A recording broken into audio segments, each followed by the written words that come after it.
L'État du Cameroun est-il puissant? L'État du Cameroun aide-t-il ses enfants? Que non. L'État du Cameroun abandonne ses enfants en détresse puisqu'on le voit, que ce soit au Maghreb, dans le désert, que ce soit dans les pays que je ne saurais même citer, ou même alors les pays européens. L'État du Cameroun n'a jamais daigné assister, venir en aide à ses citoyens en danger. Ce qui est beaucoup plus grave, c'est qu'on pourrait croire parfois que l'État du Cameroun oublie d'aller affronter de grandes puissances. Mais même en Afrique, l'État du Cameroun est incapable de s'imposer lorsque un des leurs subit les injustices. En ce moment, en Côte d'Ivoire, se trouve enfermée dans des geôles infectes une Camerounaise qui plus est journaliste. Journaliste à Cameroun Tribune, journaliste à Jeune Afrique, formée en Dissamba, puis Birmingham. Cette femme qui d'ailleurs a eu à rouler sa bourse et qui a souvent dignement représenté le Cameroun, est en train de croupir depuis plus d'un an dans le centre pénitentiaire d'Abidjan qu'on appelle Maka. Cette dame s'appelle tout simplement Hortense Marie Pauline Bella.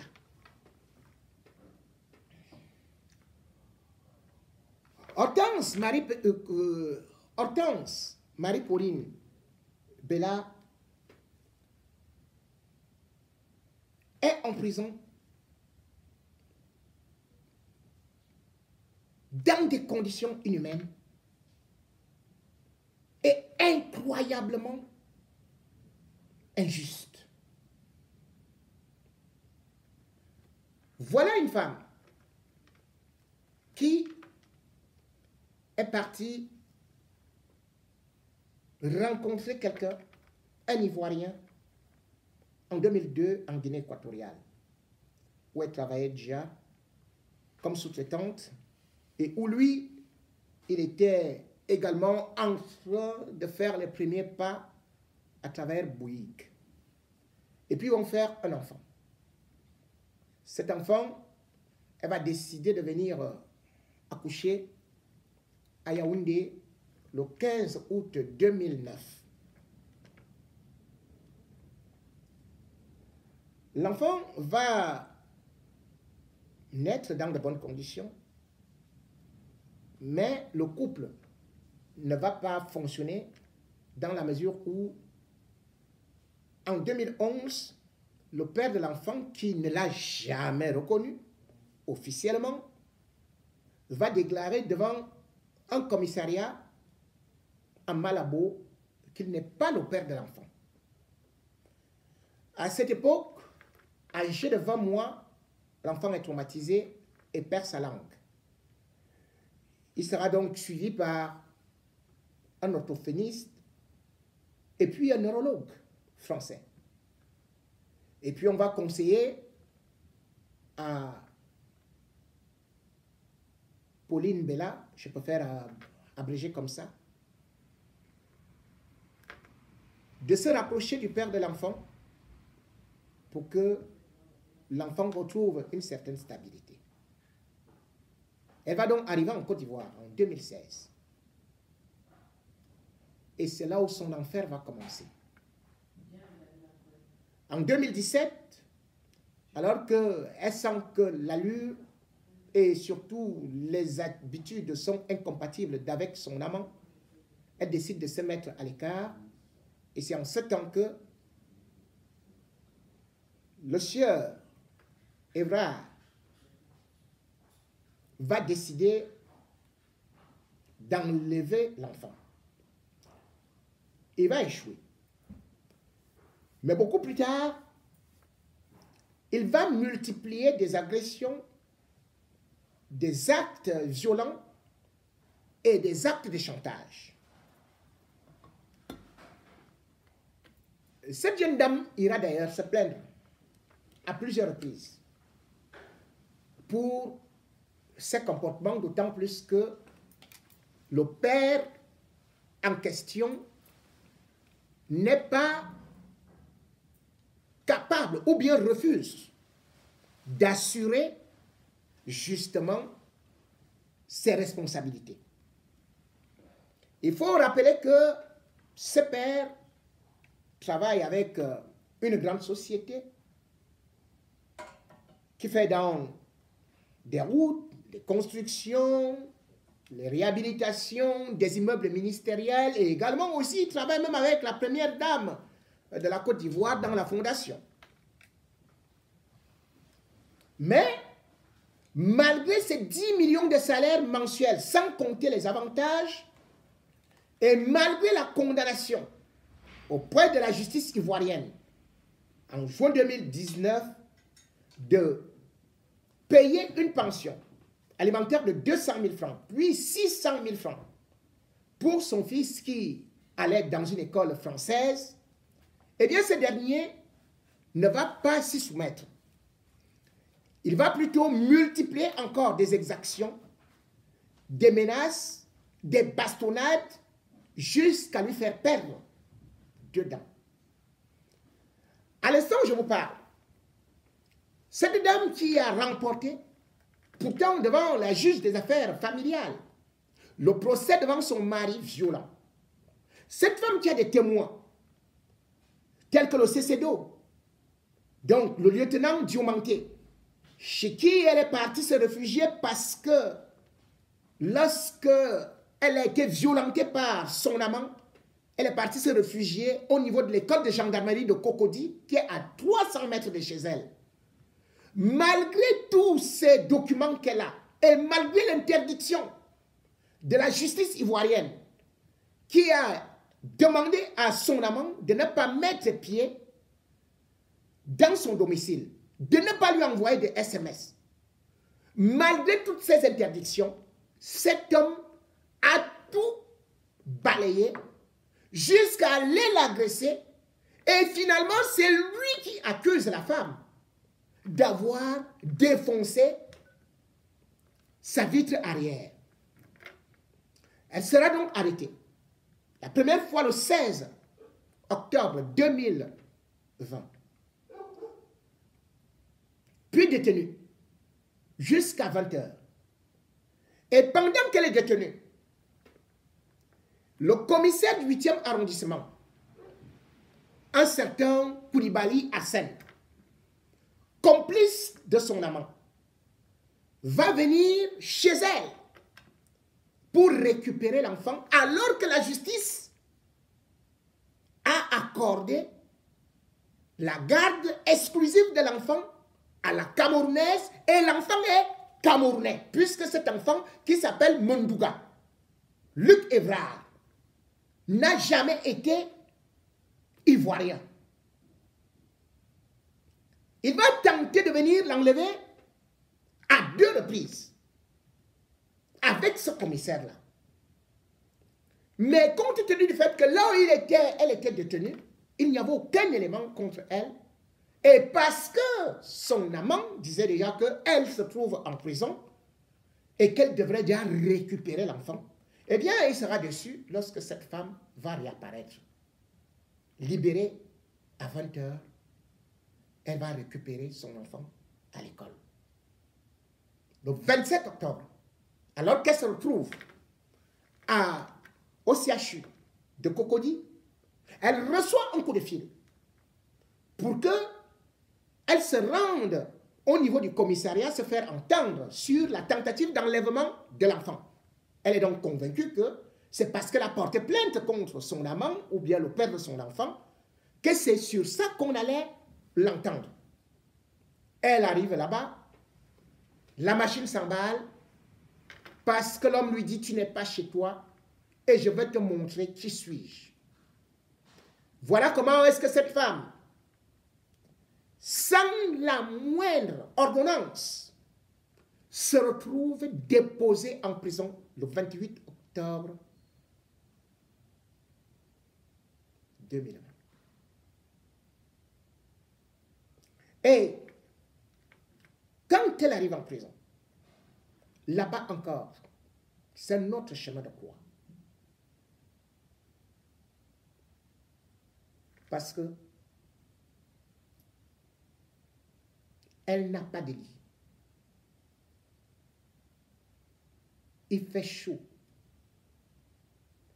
Elle avait 700 000 francs sur elle. On va les lui enlever, plus son passeport. Mais néanmoins, les bonnes âmes vont l'aider à pouvoir s'acheter un matelas, un ventilateur et un seau. Et elle trouve encore des Ivoiriens dans cette prison qui ne veulent pas entendre d'elle. Elle se fera tabasser. Des blessures. Et lorsqu'elle se plaint, personne ne l'écoute. Une prison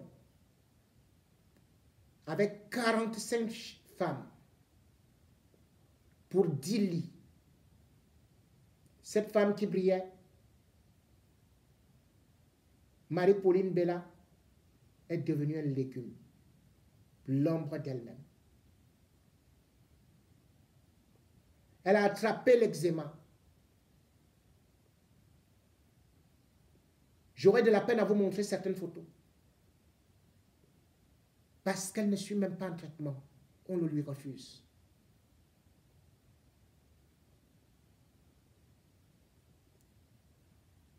Elle a des problèmes de vessie.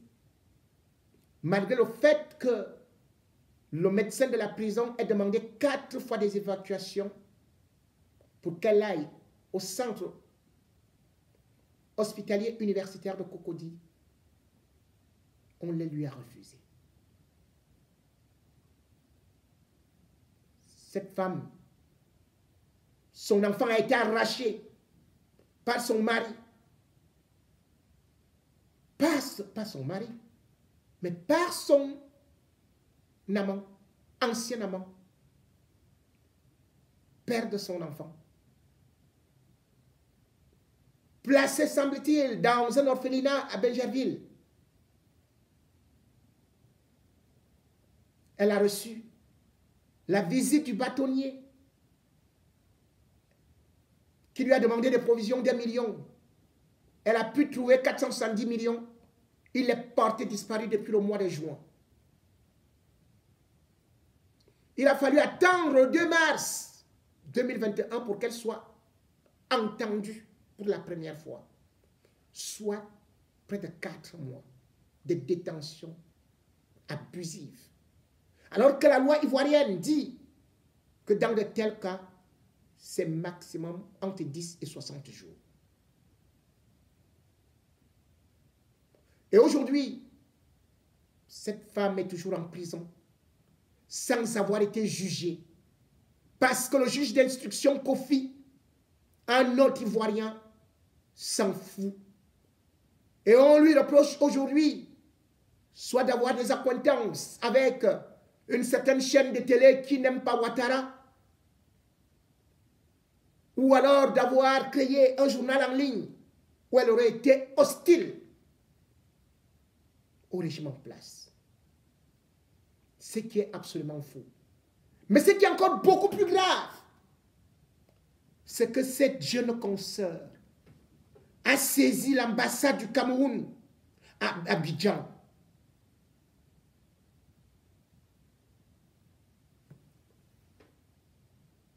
Aucune réponse positive. L'ambassadrice, une certaine Yvette Koloko, née épouse épouse Assenoukou. C'est elle qui est l'ambassadrice du Cameroun en Côte d'Ivoire. Une femme sans cœur qui a plutôt profité pour son ascension et pour certaines petites choses pour se tisser une relation bizarroïde plutôt avec l'amant de la journaliste camerounaise. Alors que le ministère des Affaires étrangères du Cameroun a été saisi, cette ambassadrice a continué à mentir à l'ambassadeur, le jeune Belambela, qu'elle va souvent rendre visite.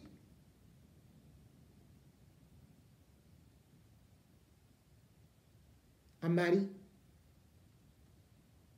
Pauline Bella. Ce qui est archi faux. Elle n'a jamais mis pied là-bas. Le courrier qu'elle a adressé, que ce soit à la justice et à la présidence de la République, et qui devrait être récupéré par les services diplomatiques du Cameroun, attend depuis février. Pendant ce temps, le 23 décembre, à la veille de la fête de la nativité, elle a été agressée par 3 Ivoiriennes qui l'ont tabassée, blessée et jeté un fourneau sur son pied. Malgré tous les coups de fil, rien, l'ambassade du Cameroun en Côte d'Ivoire ne répond pas. Madame l'ambassadrice est occupée à faire d'autres choses. Et elle répond crânement, je ne suis pas ici pour m'occuper des affaires de caleçon. Et pourtant, c'est elle qui ne parle que des affaires de caleçon. Parce qu'on a fait un enfant. Alors ça devient une affaire de caleçon. Alors que c'est une affaire de justice. Il y a des décisions de justice qui sont là. Que je peux vous présenter à l'instant même.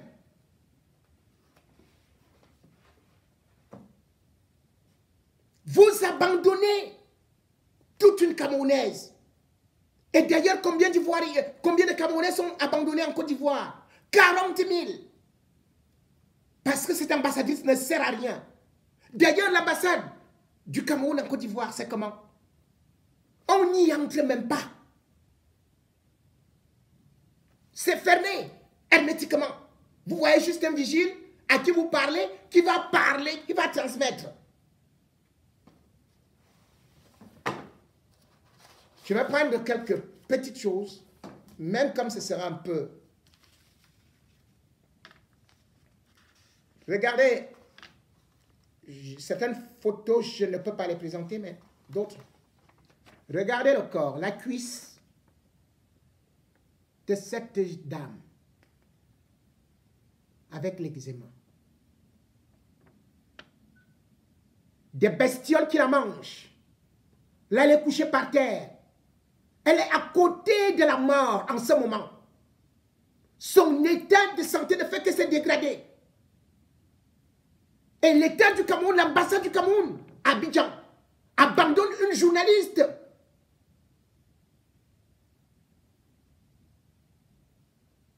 de grande notoriété.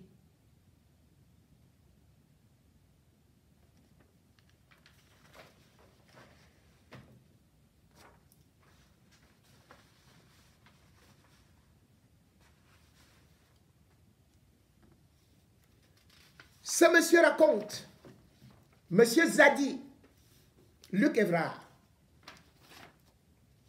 puisque c'est de lui qu'il s'agit, le père de son enfant, Zadi Luc Évrard. Il prétend qu'il payait la pension alimentaire et tout. Et pourtant, l'ambassadrice a ces documents que nous lui avons fait parvenir. Et elle raconte n'importe quoi. Que ce monsieur payait et tout. Voici une décision de justice. Voici par exemple une notification au tiers saisie. Le greffier en chef du tribunal de première instance d'Abidjan, agissant en exécution de l'article 183 de l'acte uniforme ceci et cela, monsieur le directeur général de la société PFO, ordonnance numéro 40, en date du 5 juin 2019, Madame Céline Natim, épouse Diallo, juge délégué, ceci et cela, et ainsi de suite. Voilà, le tribunal de première instance d'Abidjan, voilà, ordonne, voilà. Hortense Marie Pauline a été autorisée à pratiquer une saisie de rémunération entre les mains de la société PFO. PFO, c'est la société de Pierre Farkouri. Organisation. Donc, vous connaissez, c'est une grosse personnalité. Donc, il a des dons de bras. Et ce directeur, c'est son directeur bâtiment qui fait ses malheurs à une Camerounaise, qui se moque de toute une république et de la justice. Vous ne pouvez pas gagner un procès. On demande qu'on vous paye et vous vous retrouvez en prison. Regardez. Voilà le greffier qui a signé. Ça, c'est les attributs de la Côte d'Ivoire. Comment est-ce que c'est elle qui se retrouve en prison? J'ai toutes les décisions ici.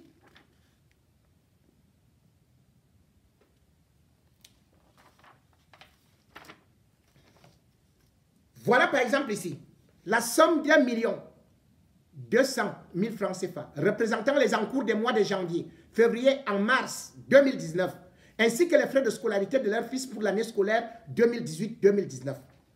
Il propose donc de faire les prochains versements par chèque que la demanderesse pourra tous les 10 mois récupérer auprès de l'assistante sociale du tribunal décéant.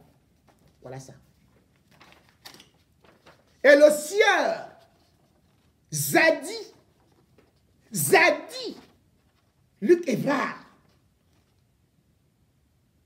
il est en train de piétiner une Camerounaise. Juste parce qu'elle a dit, je ne veux plus de toi. Il enlève l'enfant d'une Camerounaise, un Camerounais. Et une ambassadrice assise là, avec son mauvais cœur, le même mauvais cœur qu'elle avait fait dans le foyer de son mari, à Sanokou. C'est pour ça qu'elle est partie du mariage et elle continue à porter le nom. Parce qu'elle ne voulait de personne. Dans sa vie, c'est comme ça. Elle dit qu'elle a envoyé ce Dika. Dika dit que je suis l'avocat de la Camerounaise. Il ne connaît même pas le nom. Il est arrivé une fois là-bas en prison. On l'a chassé. Puisqu'il n'est pas avocat, il n'est rien.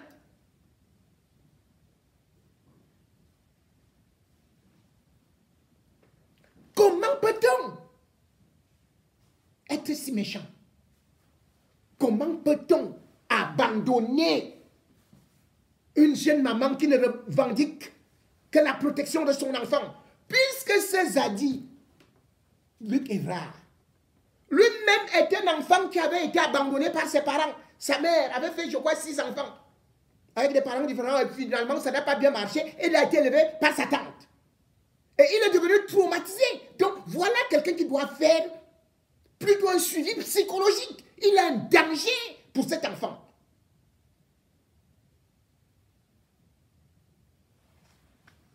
La Camerounaise est en train de mourir parce que lui, il a de l'argent. Regardez. Voici notre sœur. Voici la Camerounaise.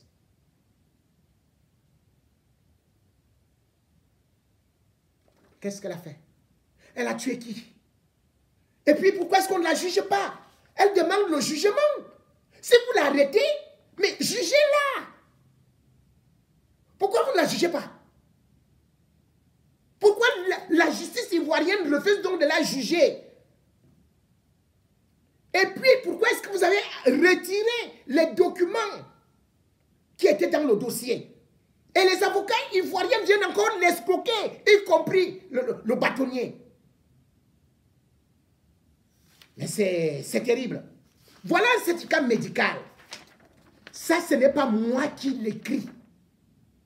C'est vous-même en Côte d'Ivoire. C'est un médecin ivoirien de la prison qui dit ça. Qu'il lui faut une évacuation. Mais on la maintient en prison. On la maintient en prison.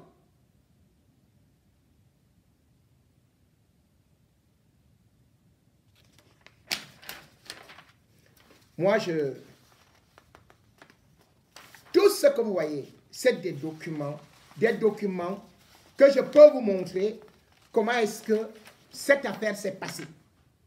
si moi j'ai donc ces documents, comment peut-on expliquer que l'ambassadrice du Cameroun en Côte d'Ivoire n'ait pas les mêmes documents?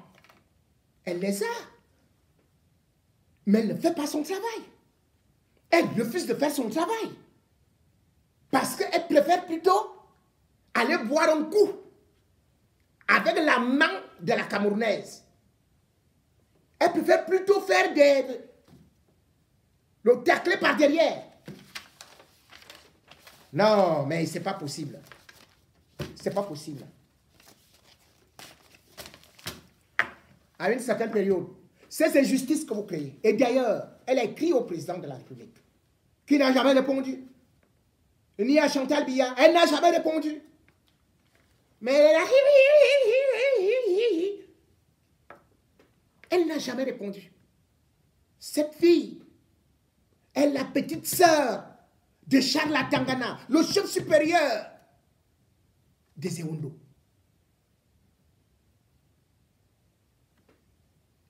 Qui agit. Et l'ambassade de Côte d'Ivoire est placée sur le terrain de Charles Tangana. L'ambassade de Côte d'Ivoire à Yaoundé est placée sur le terrain de Charles Tangana. C'est-à-dire que son terrain, là voilà qui fait la prison.